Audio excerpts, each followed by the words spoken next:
So I'm an artist, obviously, living in Brooklyn. I've lived in Brooklyn for, God, I don't even know. I've lived in New York since 92. But before that, I was born in Arizona. My dad was in the Air Force. We moved all over the country. But I've been a New York-based person for the last, whatever that is, years, many years. Yeah.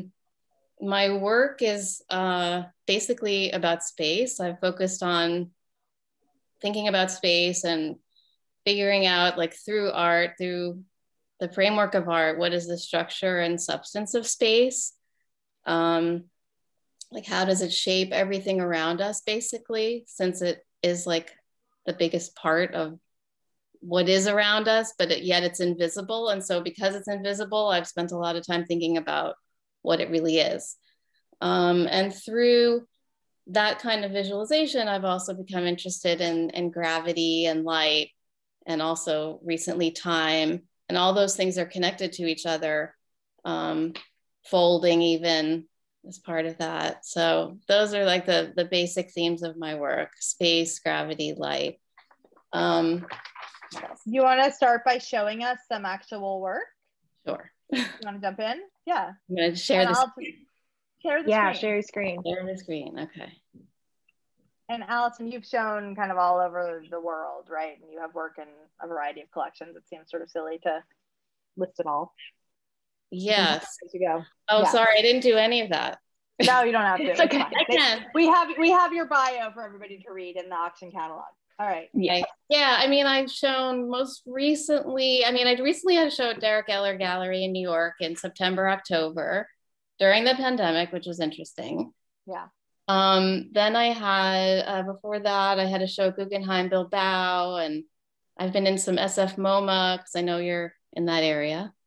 One with Ali, one with Ali, one not.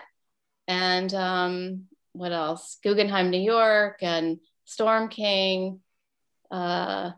Yeah, we got it. Okay. You're good. You got it. Talk about the work. Okay. So this is a piece.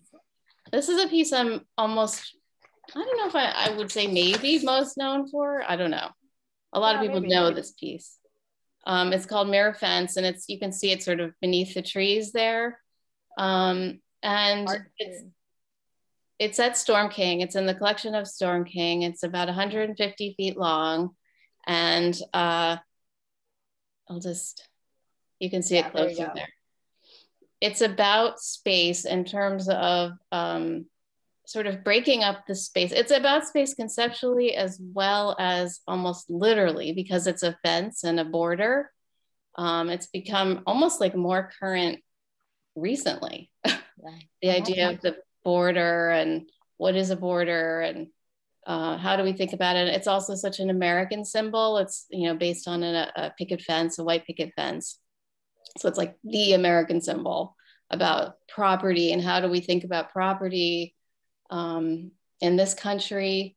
But because it's mirrored, it kind of breaks up that idea. So like it dissolves that idea is my thought. Yeah. Hope.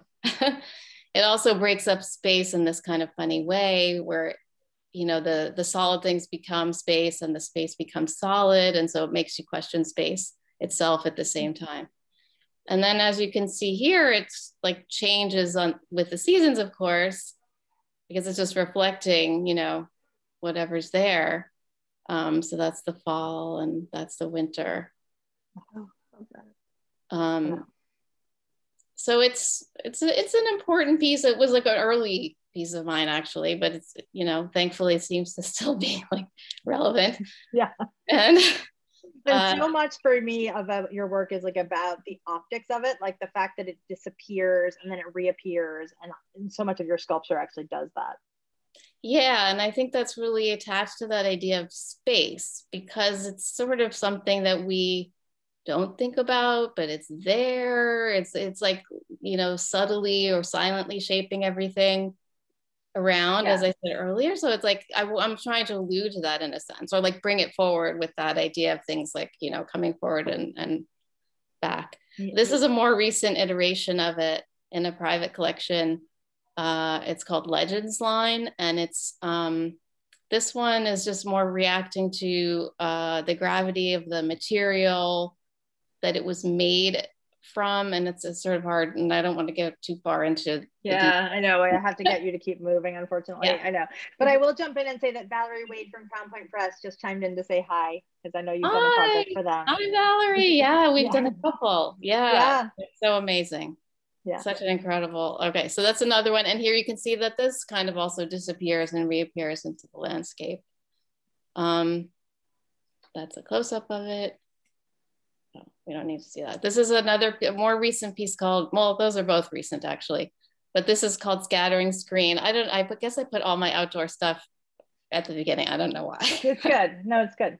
I'm trying to like keep the speed going. So this is called Scattering Screen, and it's at Crystal Bridges Museum of American Art, but outside, obviously. It's made of lots of little pieces of circular steel kind of knitted together. You can see them there.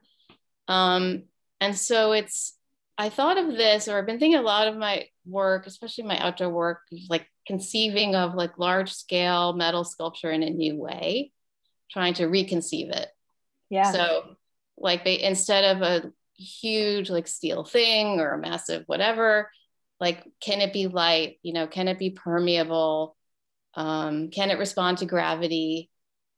All those things, like, can light go through it? You know, all these different concepts. So like, you know, it's not solid. It's made of all these different parts. It's also, sorry, that was the next one, but it's also, you know, like sewn together in a way instead of welded. Yeah. So there's this feminist aspect to a lot. I was going to say, we could go into the whole sort of like masculine large scale steel sculpture versus the nuance of smaller materials and craft, but we'll get there later. Yeah, that's a big thing, actually. Yeah. This is another piece I'm known for, I guess. So I'm just trying to get like the big ones in so that. Yeah. This is called The Shape of Space, and it was at the Guggenheim, New York. It's still in the collection of the Guggenheim, New York, but it's not up anymore. And it's made of lenses. I think I put a detail. Yeah. It's made of, in a similar way, and actually those two pieces are related, and that's, I guess, why I put them next to each other. This one is hand-cut plastic lenses stapled together. So, you know, a lot of people asked me at the time that I made it, oh, why didn't you get it like laser cut or something like that? Which actually wouldn't work. But even beyond that, I really wanted a sort of hand cut feeling to it because of the massiveness of it. I wanted it to have like a human quality. So I'm always like balancing like the massive and human, and the craft and the polished, or, you know, something. And playing with found materials and things like that. Yeah. Yeah. This is a great project. This was, keep you moving. So keep going. We don't have, you know, just stop me whenever you want. No, like, keep going. Keep going. This is Geometry of Light. This is a piece in Tokyo, or a whole show in Tokyo. And this piece was also using lenses and thinking about light and what light might look like stopped in time. Also thinking about it as a kind of giant cloud, in a sense, that constantly changed. So a lot of another big theme in my work is natural change, which I think I was getting to and then never said earlier. Right. So I will just say like that your work dramatically shifts based on the ambient light in the space, making your work very hard to install and very hard to light. Well, you know, a lot of times natural light is just the best light. That's what I discovered after many years, you know, but you don't always have that. But if it's keep going through a little faster, just so we can kind of get a sense of the span of the work. Oh, this stuff is great. Yeah. These are beads, made of beads and wire. This is about 25 feet high. This one really changes with the light, like dramatically. It disappears and reappears. You remember this? That's the SF Momo piece. Yeah. Yeah. This was another. That's hard to photograph. Yeah. It just changes a lot. Yeah. Anyway, but these are all beaded wires. Like each wire is, you know, individually beaded, and you can kind of see it here. And so it's made to change with the light. These are all made to just really shift and change. This was in the new work show you and I did at SF MoMA, and then they also reinstalled it on the opening of the new building. So a lot of people on this Zoom may have seen it. Yep. Right. I also do these string drawings, and it's kind of hard to see here because it's a white on white drawing, but you can see it a little better there. There's string and pins on the wall, and I've been doing them for many years, although I've stopped recently. Because I had to move on eventually. Gotcha. But they deal with like dimensionality and flatness. And this one I actually put in because when I was, I forget what it was. I was like an artist in residence at Stanford, but there was another word for it. I had a kind of fellowship.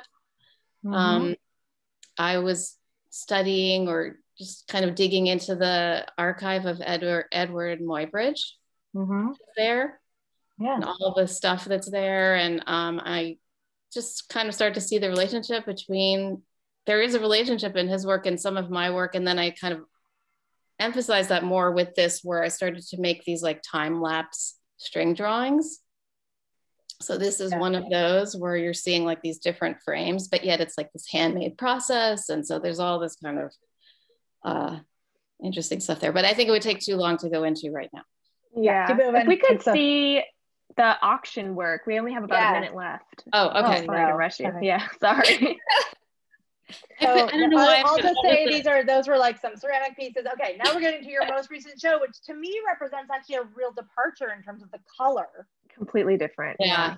Well, yes and no, because I've been working in these. I'm pointing as if you can see me pointing.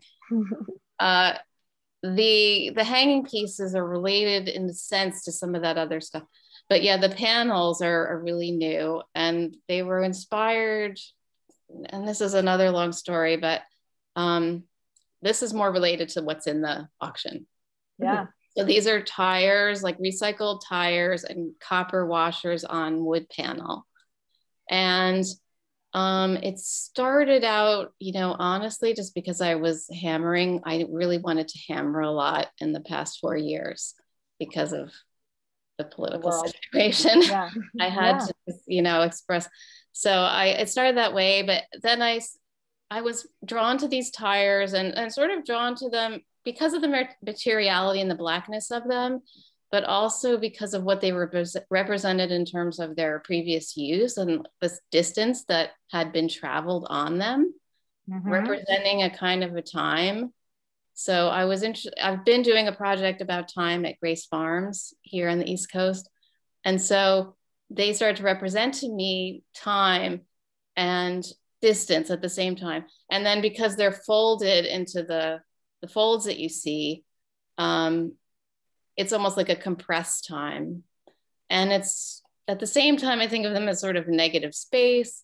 And the copper washers came later, and that became almost like the light that finally came through.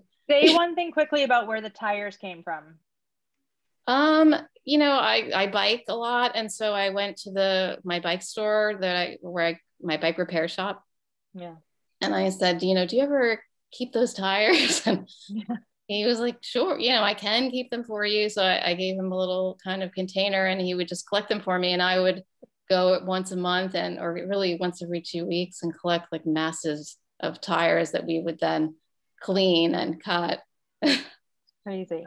For these. And it takes a lot of tires because because of the way they're compressed, you end up using a lot more.